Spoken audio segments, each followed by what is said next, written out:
पहलगाम आतंकी હુમલાને લઈને મોટા સમાચાર આવી રહ્યા છે। મુખ્ય આતંકી ફારૂક અહેમદની ઓળખ થઈ છે। સૂત્રો દ્વારા માહિતી મળી રહી છે। આતંકી ફારૂકે સ્થાનિકોનું નેટવર્ક બનાવ્યું હતું। ફારૂકે સ્થાનિક લોકોને પૈસા આપીને આ માહિતી મેળવી હોવાનું સૂત્રો દ્વારા જાણવા મળ્યું છે। સ્થાનિકો પાસેથી પ્રવાસીઓ અંગે આ માહિતી છે તે મેળવવામાં આવીને ત્યારબાદ આ હુમલાને અંજામ આપ્યો હોવાની વાત છે તે સૂત્રો દ્વારા પ્રાપ્ત થઈ રહી છે। આ મહત્વપૂર્ણ સમાચાર પહલગામમાં આતંકી હુમલાને લઈને મોટા અપડેટ સામે આવી રહ્યા છે કે જ્યાં આ મુખ્ય આતંકી ફારૂક અહેમદની ઓળખ છે તે પણ થઈ ચૂકી છે। ટીવી સ્ક્રીન પર જોવા મળતો આ એ જ આતંકવાદી છે કે જેને પણ પહલગામમાં થયેલા હુમલામાં તેનો પણ સમાવેશ હતો અને આ મુખ્ય આતંકી છે ફારૂક અહેમદ જેની ઓળખ થઈ ચૂકી છે। મહત્વની વાત એ સામે આવી છે કે આતંકી ફારૂકે સ્થાનિકોનું એક નેટવર્ક બનાવ્યું હતું। ફારૂકે સ્થાનિક લોકોને પૈસા આપીને તેમની પાસેથી માહિતી મેળવી હતી।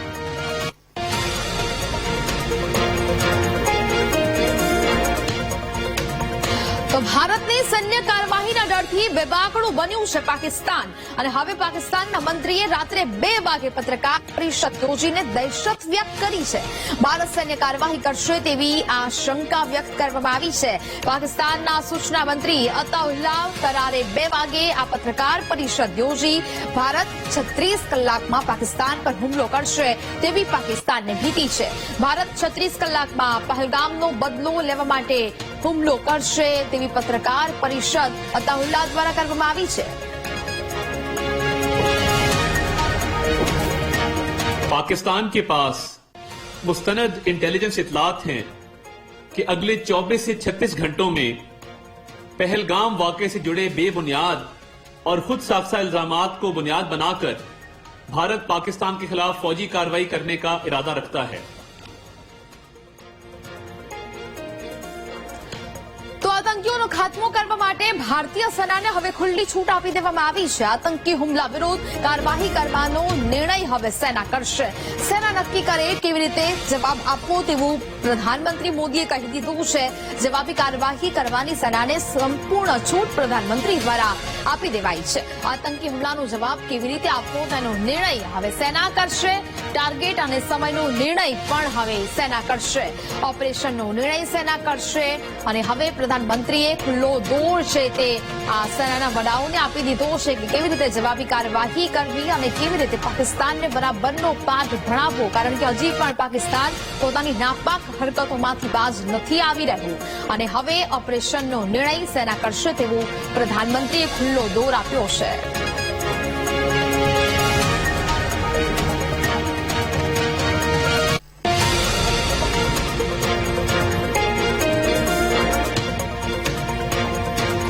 પ્રધાનમંત્રી મોદીની અધ્યક્ષતામાં સીસીએસની બેઠક છે તે મળીએ આતંકના આકા પાકિસ્તાન વિરુદ્ધ મોટી કાર્યવાહીના ભણકારા વાગી રહ્યા છે। એક સપ્તાહના સમયગાળામાં સીસીએસની આ બીજી બેઠક, સીસીએસ ઉપરાંત અન્ય 3 મહત્વપૂર્ણ બેઠક પણ થવાની છે। સંરક્ષણ મંત્રી રાજનાથસિંહ આ બેઠકમાં ઉપસ્થિત રહ્યા। ગૃહમંત્રી અમિત શાહ પણ આ બેઠકમાં ઉપસ્થિત છે।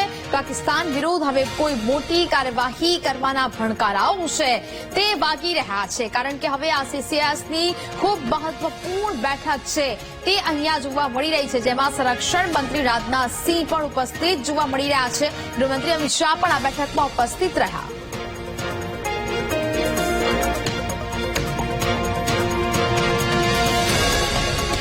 જમ્મુ કાશ્મીરમાં એલઓસી પર પાકિસ્તાને સીઝફાયરનું ઉલ્લંઘન કર્યું છે। પાકિસ્તાન તરફથી સતત ફાયરિંગ કરવામાં આવી રહ્યું છે। ભારતીય સેનાએ પણ વળતો જવાબ આપ્યો છે। પરાગવાલ સેક્ટરમાં બંને તરફથી અંધાધૂંધ ફાયરિંગ થઈ રહ્યું છે। પહલગામ આતંકી હુમલા બાદ પણ પાકિસ્તાન પોતાની નાપાક હરકત કરી રહ્યું છે। તો પરાગવાલ સેક્ટરમાં બંને તરફથી અંધાધૂંધ આ ફાયરિંગ છે તે થઈ રહ્યું છે। એલઓસી પર પાકિસ્તાને સીઝફાયરનું ઉલ્લંઘન કર્યું। પાકિસ્તાન તરફથી સતત ફાયરિંગ થઈ રહ્યું છે। ભારતીય સેનાએ પણ હવે વળતો જવાબ આપ્યો છે। પરાગવાલ સેક્ટરમાં બંને તરફથી ફાયરિંગ થઈ રહ્યું છે।